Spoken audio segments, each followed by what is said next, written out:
regeneração.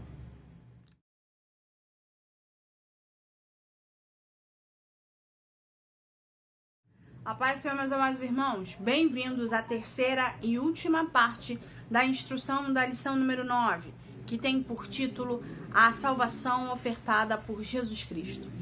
Na aula de hoje, nós vamos trabalhar o tema regeneração.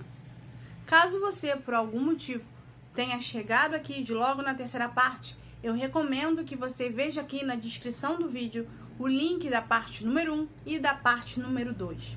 Caso você tenha mais habilidade, vai aparecer aqui uma caixinha de informações que também vão te direcionar para a aula de parte número 1 ou para a aula da parte número 2. Aí você identifica onde você parou para que você possa pausar esse vídeo, voltar lá e voltar para cá, a fim de que você compreenda o caminho que eu estou percorrendo. Amém? Também vou pedir para você que faz parte aqui das nossas aulas de Escola Bíblica Dominical, que assista esse vídeo até o final, porque no finalzinho eu vou dar um recado para você que você saiba o que vai ser feito agora no último trimestre que nós vamos estudar, antes de 2021, tá certo? Então, assim que acabar esse vídeo, permaneça aí que eu vou explicar para você o que vai acontecer, tudo bem? Então vamos lá? Regeneração. A regeneração tem um significado literal. O que eu quero dizer com isso? Eu quero dizer que regeneração tem um significado prático, um significado que vai ser executado da mesma forma que ele é apresentado na sua teoria, tá certo? Então, regeneração nada mais é do que gerar algo novo. Mas não é gerar algo novo assim do novo, não. Tem um detalhe aí, tá certo? É gerar algo novo de algo pré-existente, certo?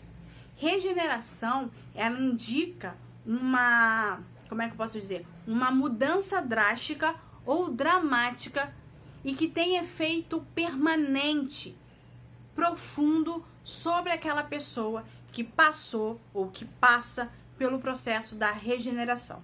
Então aqui eu já aprendi 3 coisas. Primeiro, que regeneração é gerar algo novo de algo já existente.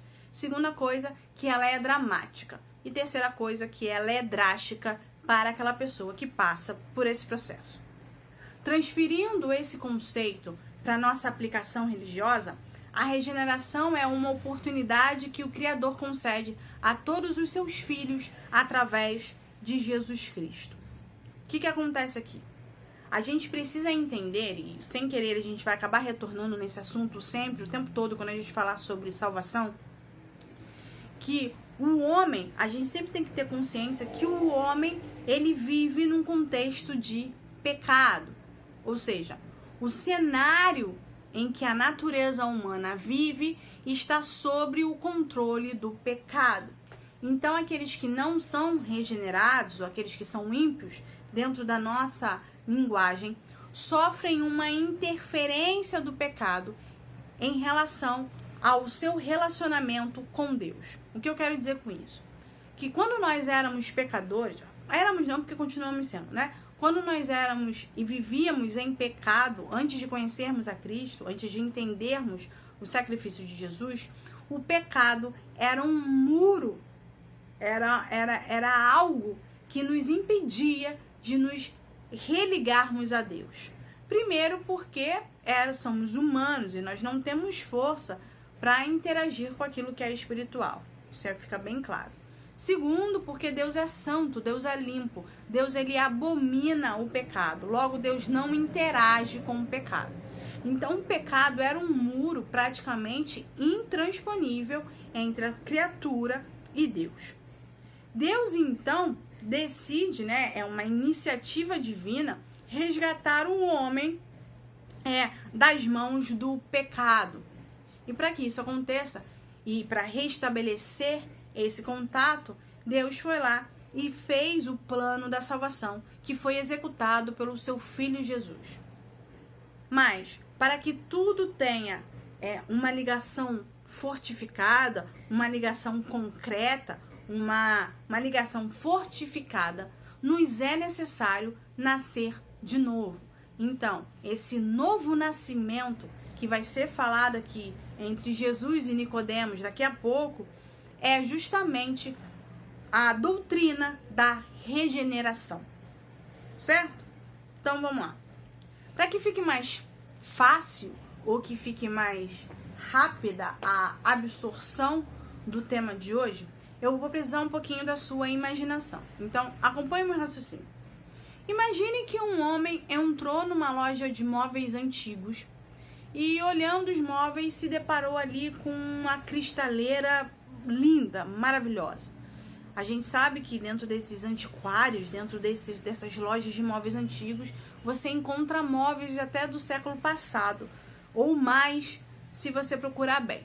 Então, imagina que um homem entrou numa dessas lojas, num desses antiquários, e se deparou com uma cristaleira linda, com todos os nuances bonitos, diferentes. Só que tem um problema.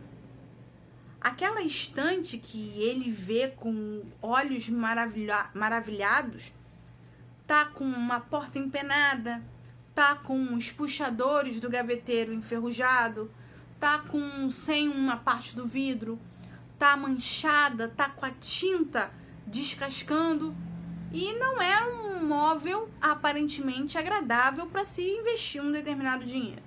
Mas mesmo assim ele se apaixonou pelo móvel e decide, eu quero comprar esse móvel. Ele vai lá e paga o preço por esse móvel. Ele vai lá, paga e olha assim, eu não vou ter condições, obviamente, de exibir, de ter um móvel, por mais que eu ache lindo, eu não vou conseguir exibir esse móvel na minha sala de jantar, não vai ser possível. Eu vou ter que mandar esse móvel, que eu me apaixonei por ele, que eu amo, eu vou ter que mandar esse móvel para um restaurador, ou seja, para um profissional especializado. Ele vai e manda esse móvel para o profissional aceita e vai olhar agora o que ele pode fazer pelo móvel. O móvel tá machucado, o móvel tá com a tinta descascando, a porta tá empenada, puxadores enferrujados, sem vidro, tá realmente ali muito mal. Ele sabe que ele vai ter muito trabalho para restaurar aquele móvel, mas mesmo assim ele decide fazer o trabalho. Então ele começa primeiro tirando as partes enferrujadas. Ele vai lá e tira as portas. Ele vai tirando cada peça para que ele possa fazer o quê? Para que ele possa colocá-las no seu devido lugar e agora de forma apropriada. Então ele vai, tira o móvel, limpa o móvel inteiro. Depois ele vai tirar a tinta daquele móvel todinho que estava descascando. Ele vai e vem com uma lixa, né? Cada lixa com uma granulação diferente. E ele vai usando aquela lixa para tirar os machucados, para tirar as manchas, para acertar o que estava empenado. Ele vira o móvel de cabeça para baixo, vira para o outro, até que o móvel esteja limpo, esteja adequado e volte para a sua forma original. Quando ele termina o seu trabalho, que ele pinta, enverniza, coloca tudo no seu devido lugar, ele devolve, obviamente, o móvel para o moço que o contratou seu serviço. Quando esse homem vai e olha para o móvel, ele se maravilha. Por quê? Porque não era um móvel novo, mas agora ele estava regenerado, ele estava restaurado, ele estava agora de volta ao seu formato original e pronto para exercer a sua função de cristaleira. Agora sim, esse móvel está apto para estar numa posição de convivência dentro da casa do seu comprador. Esse exemplo do móvel mostra muito bem o que é regeneração. Regenerar é pegar algo que já existe, que já está formado, que já está desenhado, que já é um móvel, que já é uma cristaleira, e eu vou reformar, eu vou restaurar, eu vou colocar de novo na sua posição de função, a sua posição ali de móvel. Regeneração, trazendo para a nossa linguagem religiosa, a nossa linguagem espiritual, nada mais é do que a restauração que o profissional fez em cima do móvel aqui do meu exemplo. Se nós fôssemos pegar cada personagem da minha história, a gente pode dizer que o comprador daquele móvel foi Deus. Você vai ver que a iniciativa de comprar o móvel foi do próprio comprador. Eu não coloquei nenhum vendedor querendo se livrar daquele móvel. Muito pelo contrário. Dentro da nossa lógica humana, ninguém compraria algo que estava caquético, que estava descascando, que estava sem tinta, que aparentemente não poderia mais exercer a sua função. Mas ele, o comprador, vai lá e compra o móvel. Foi isso que Deus fez por mim e por você. Aparentemente nós não tínhamos valor nenhum, mas Deus viu em nós potencial, Deus nos amou de tal maneira que decidiu pagar o preço. O preço pago pelo comprador do móvel nada mais é do que o sangue derramado de Jesus Cristo lá na cruz do Calvário. Esse foi o preço pela minha e pela sua vida. Mas isso a gente já tratou em outras aulas. Eu só quero que fique bem registrado. E por último, ele vai levar o móvel para um restaurador. Esse profissional que foi o responsável por colocar o móvel de novo no seu molde original e deixá-lo pronto para exercer essa função. Essa função de restaurador é do Espírito Santo de Deus.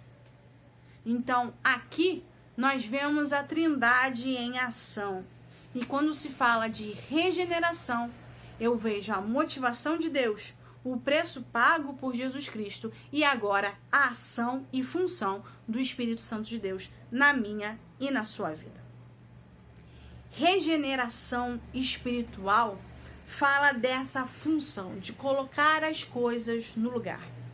Como eu disse antes, e o meu desejo é que você entenda, eu quero que você compreenda que regeneração é exatamente isso. É você pegar algo que já existe e transformá-lo e gerar a partir dele algo novo, um novo homem.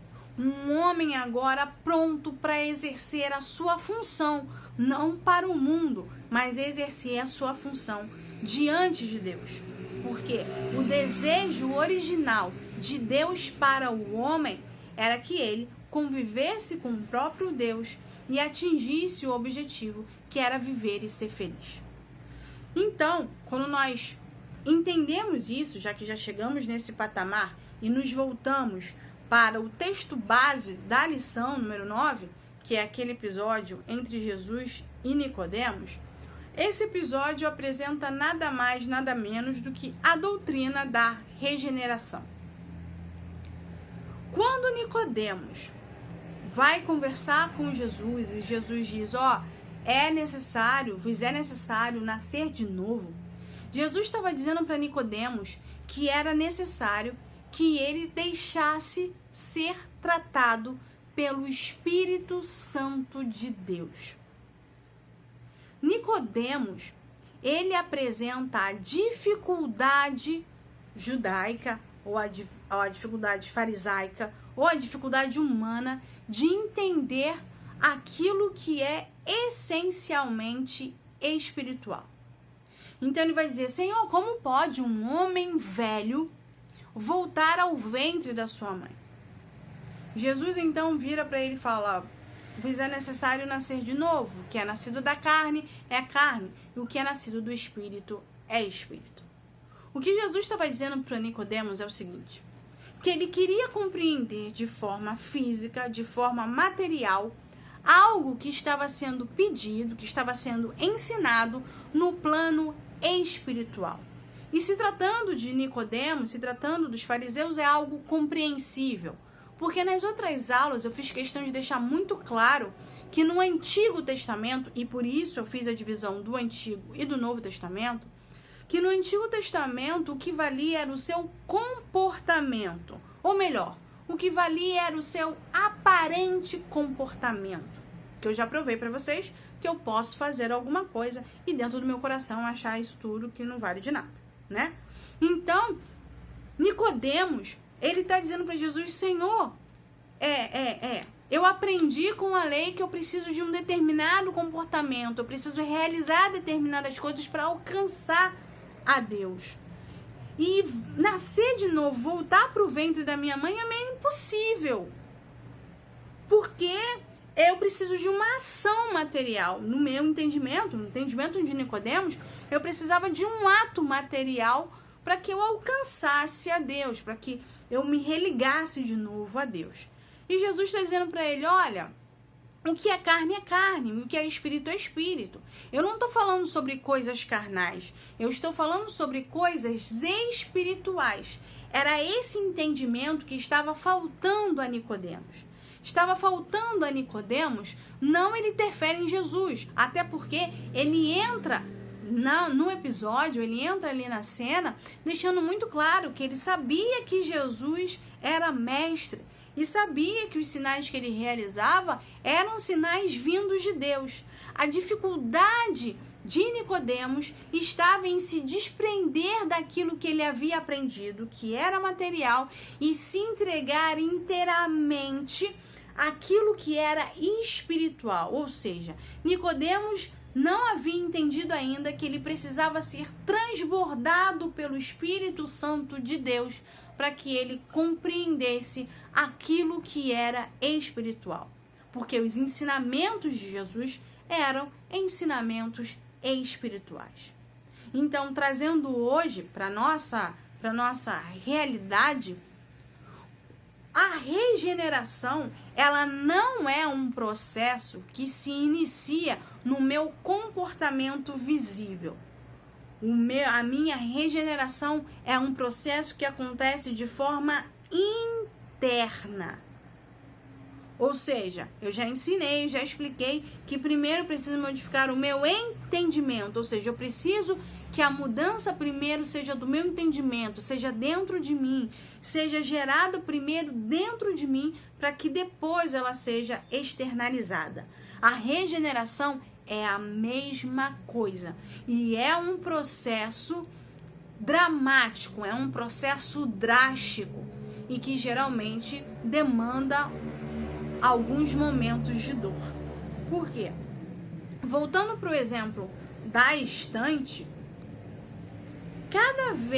a cada passo da restauração do móvel, era necessário utilizar uma lixa de granulação diferente.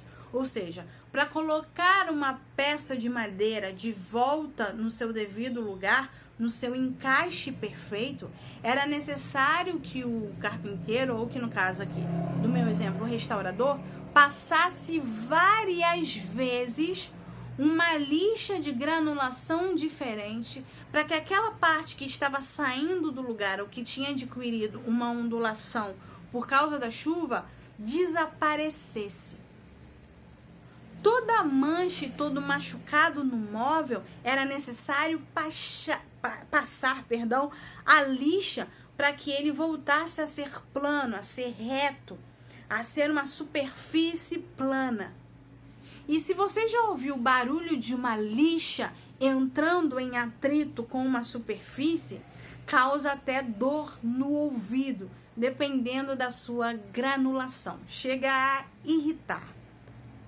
É exatamente a ação da lixa passando na superfície até que ela chegue ao estado perfeito que acontece na nossa vida espiritual. A regeneração é um processo doloroso porque ela ela nos impele a abandonarmos perspectivas materiais para vivermos sobre uma perspectiva que até então é desconhecida, porque nós não conseguimos enxergar com os nossos olhos carnais, com os nossos olhos materiais. E todas as vezes que nós nos tornamos dependentes de Deus, nós temos que aplicar a nossa fé, nós temos que aplicar a nossa certeza, nós temos que aplicar a nossa entrega total a Deus. e porque nós somos enraizados em coisas materiais, para algumas pessoas esse processo de alinhamento, de aplanamento para aquilo que Deus quer é doloroso. Existem algumas questões em cada ser humano que vão ser feitas de forma brusca. Você vai ver pessoas que bebiam demais e depois que se converteram conseguiram largar a bebida com muita facilidade. Outras que viviam no mundo das drogas e depois que se converteram conseguiram se livrar das drogas sem grandes problemas. Isso aqui, são movimentos drásticos, bruscos, rápidos. Mas também existem determinadas coisas dentro de nós, existem determinadas características, coisas nas quais nós fomos enraizados que são mais dolorosas de nós abrirmos mão. Ou seja, são mais dolorosas quando o restaurador passa a lixa para acertar. Então, a regeneração, ela é um processo muito profundo e também um processo permanente, ou seja, a todo momento eu estou sendo colocado no lugar, a todo momento eu estou sendo moldado para a minha forma original. E nós sabemos muito bem que começar algo do zero é mais fácil do que consertar algo que já estava saindo dos trilhos há muito tempo. O conserto demanda muito mais esforço do que iniciar do começo. Você vai reparar, por exemplo, em Jeremias, quando ele desce a casa do oleiro.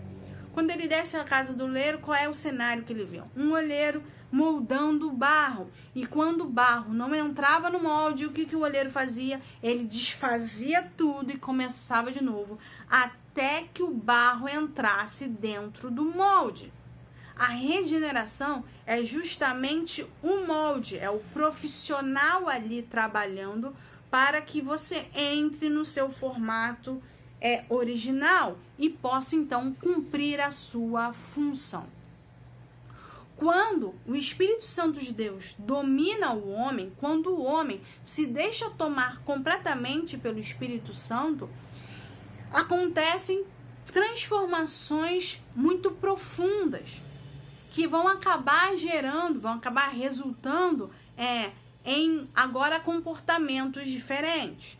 Vai haver mais retidão, vai haver mais amor mútuo, vai haver uma crença inabalável em Cristo Jesus, vai haver mudanças de perspectiva. Isso são resultados do processo de regeneração, ou seja, o processo do restaurador em cima do móvel, que é efetuado pelo Espírito Santo de Deus. Então, quando alguém se converte, ele passa pelo processo de regeneração e a todo momento ele está sujeito a passar de novo por esse processo. Por quê? Porque ele está sempre em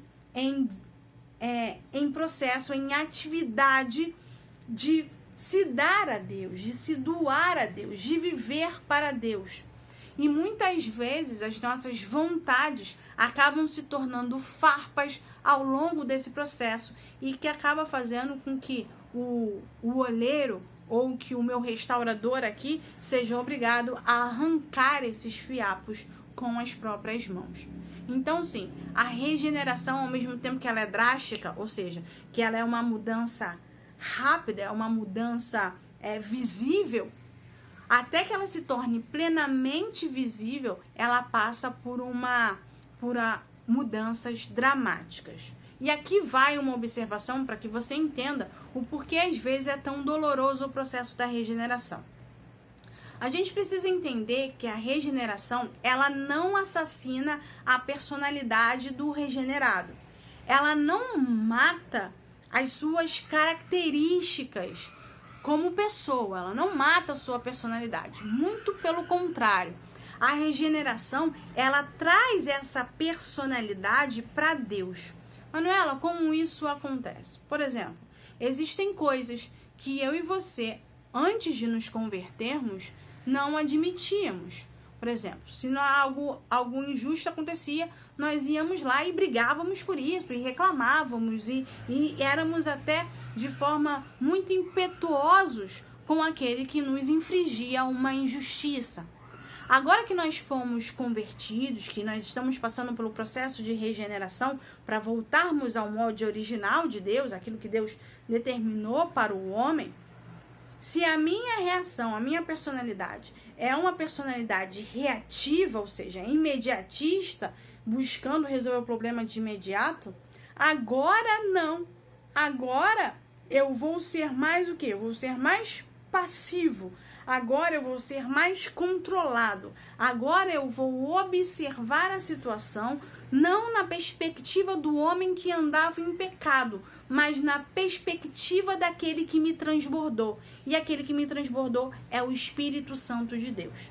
Então, a minha personalidade, ela não é assassinada. As minhas características, elas não são jogadas no lixo. Não, muito pelo contrário. A minha personalidade, as minhas reações, elas continuam. O que modifica é que agora, por causa do Espírito Santo de Deus, eu produzo frutos diferentes dos frutos que eu produzia quando eu vivia no pecado. Agora, eu produzo o fruto da temperança, ou seja, do equilíbrio. Eu produzo agora o fruto do autocontrole. Eu controlo a minha personalidade, eu consigo controlar a minha impetuosidade. Não pelas minhas próprias forças, mas por causa daquele que habita em mim, por causa daquele que age em mim. Nesse caso, é o Espírito Santo de Deus.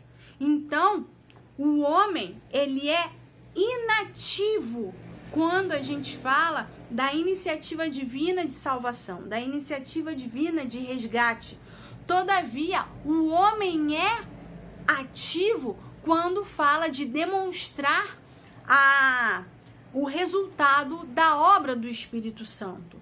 E essa obra, ela é refletida fisicamente, ela é refletida de forma visual, de forma material, e ela atinge um longo alcance. O que eu quero dizer com isso?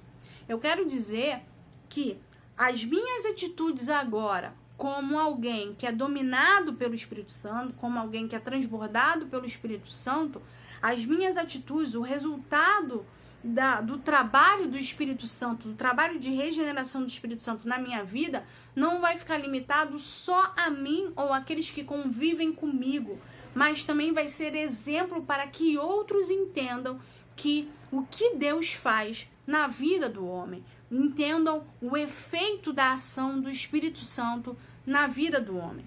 E é por isso, dentro da perspectiva do Espírito Santo, dentro da perspectiva espiritual, dentro desse cenário novo agora que se apresenta, é que o homem vai ter condições em espírito de viver em novidade de vida. Então, viver em novidade de vida é viver agora de uma forma, dentro de uma perspectiva, de uma visão de mundo completamente diferente. Se na minha visão de homem de pecado, né, quando eu vivi em pecado, era olho por olho e dente por dente, agora a minha perspectiva é outra. Agora é a minha perspectiva de misericórdia, sempre moldando a minha personalidade, ou seja, mortificando, renunciando à minha carne para fazer aquilo que o Espírito Santo me orienta.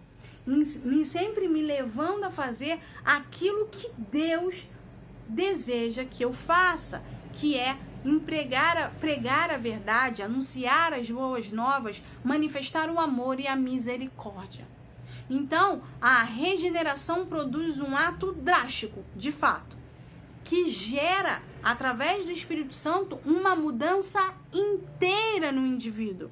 Quando o Espírito Santo entra, o Espírito Santo, ele regenera tudo, ele transforma tudo, restaura tudo de acordo com um molde que Deus deseja para a vida do homem. É por isso que esse processo é chamado de regeneração, ou seja, gerar algo novo, trazer algo novo em cima de algo que já existia. É por isso que Nicodemos vai ter essa dificuldade, porque como homens em pecado, nós vivíamos sobre a perspectiva daquilo que era material. Então, quando Jesus falou necessário vos é nascer de novo, a gente raciocina logo dentro da perspectiva material. E, na verdade, Jesus estava falando dentro da perspectiva espiritual, que ele precisava nascer de novo em espírito, porque no final de contas, a nossa carne vai virar pó de novo. E o que vai ficar é a nossa alma, é o nosso espírito, é ela que é eterna e é ela que é a nossa preocupação, porque ela que vai definir, no final das contas, aonde vai estar a nossa eternidade. Então, Jesus está dizendo, não estou preocupado com aquilo que é material, estou preocupado com aquilo que é espiritual. Eu não ensino daquilo que é material, mas estou ensinando aquilo que é espiritual. E você só vai entender aquilo que é espiritual quando você permitir que o Espírito Santo de Deus te inunde, te transborde de uma tal forma que você consiga viver em cima do molde ou da perspectiva espiritual. E isso vai regenerar o seu ser, aí sim vai regenerar a sua conduta. Quando nós somos regenerados aqui dentro, no nosso entendimento e no nosso coração, automaticamente os nossos atos vão espelhar esse processo de regeneração. Manuela, existem dois atos aqui, e existem dois atos que nos ajudam a nos mantermos em regeneração, que fazem parte do processo de regeneração. O primeiro é o batismo nas águas. Manuela, mas o batismo sobre as águas... Mas, Manuela, o batismo nas águas não é só um simbolismo? É um simbolismo, mas que tem reação espiritual. É a forma que eu tenho de dizer para o mundo que a minha carne, a minha perspectiva material, eu estou enterrando e estou fazendo agora prevalecer a minha perspectiva espiritual. Eu estou dizendo para o mundo que eu morri para o mundo e agora eu estou vivendo para Deus. É um simbolismo, é uma prática que define muito bem que agora quem me controla não é o pecado, mas é o Espírito Santo de Deus. Eu vivo sobre a orientação desse Espírito que habita em mim. A segunda prática que faz parte do processo de regeneração e que nos ajuda a entendermos, a modificarmos por dentro e praticarmos na nossa vida prática material é a leitura e meditação da palavra de Deus. A palavra de Deus, ela não é só um best-seller que todo ser que quer ser culto na vida lê. Eu já ensinei isso para vocês. A palavra de Deus é o manual da vida do homem. Todo o ser que se converteu, que tem fé, que entende aquilo que Jesus fez por mim e por você e que vive com o Espírito Santo todos os dias o processo de regeneração, ele precisa ler um manual da sua vida. Ali na palavra, ela me orienta como eu devo proceder em cada situação da minha vida. Com certeza, antes do restaurador ir trabalhar no móvel, ele teve lá um exemplo de como ele poderia fazer aquela restauração. Ele pesquisou outros modelos daquele mesmo modelo para saber como ele deveria montá-lo. A mesma coisa acontece com nós crentes. O Espírito Santo, ele foi deixado como nosso guia, como nosso professor, como nosso instrutor. Então, quando nós lemos a palavra de Deus, o Espírito Santo nos acompanha e nos ajuda a compreender aquela informação que está sendo transmitida pela palavra de Deus. Então, existem dois caminhos aqui que ajudam, que fazem parte, que complementam a regeneração. O primeiro é o batismo nas águas. Sim, é um simbolismo, mas que tem uma mensagem espiritual muito profunda e por isso ela é realizada. E segundo, a leitura, e não só a leitura, mas a meditação da palavra de Deus. Bem, essa é a terceira e última parte da lição número 9. Eu espero que você tenha compreendido. Se ficou alguma dúvida, por favor, não deixe de colocar ali nos comentários. E você, sendo da nossa igreja, não preciso dizer, você já sabe exatamente aonde me encontrar. Tive que fazer um cortezinho rápido. Então, irmãos, hoje eu termino a lição de Jesus. Para você que conhece ali a formatação da revista, eu deveria ir até a lição de número 13.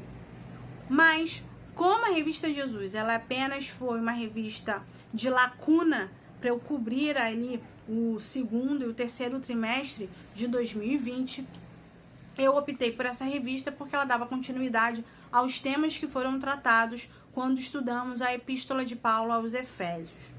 Por conta disso, hoje, nesse domingo, eu deveria estar iniciando a nova revista que é da CPAD, ó, que é essa aqui, que fala sobre Jó, tá? Essa revista aqui, ela vai começar a ser lecionada a partir do próximo domingo. Ah, Manuela, por que você não está começando nesse? Porque dentro do meu cronograma, nós tivemos um domingo sem aula por conta dos meus problemas com o provedor de internet. E por causa disso, eu estou encerrando a revista Jesus, até a lição onde eu tinha estipulado, eu estou encerrando nesse domingo, que é início do mês de outubro, tá certo? Por conta disso, a revista Jesus só vai começar a ser lecionada na próxima semana, tá bom? Se você puder adquirir ou ter acesso a essa revista, ela já está disponível aí nas lojas evangélicas, né? Na editora CPAD também já está disponível. Se você puder adquirir essa revista, vai ser muito importante para você acompanhar as aulas e principalmente para você registrar o que for de acréscimo à sua vida e ao seu entendimento. Tudo bem? Esse era o recado que eu queria deixar. Outro recado também que é importante dizer é que eu não volto para as aulas presenciais nesse ano. Eu só retorno às aulas presenciais em 2021, quando tudo já tiver, se Deus assim permitir, tudo normalizado, para que eu possa começar um novo ano letivo sem grandes problemas, tendo tudo mais organizado. Mas você que nos acompanha aqui pelo YouTube, fique tranquilo. Atendendo ao pedido do pastor presidente, eu vou continuar mantendo as aulas online aqui, mesmo eu dando aula ali de forma presencial. Tudo bem? Agradeço o seu tempo, que Deus continue te abençoando e até a nossa próxima aula, já começando com uma nova revista. Fique com Deus. Que Deus a todos abençoe. Tchau, até a próxima.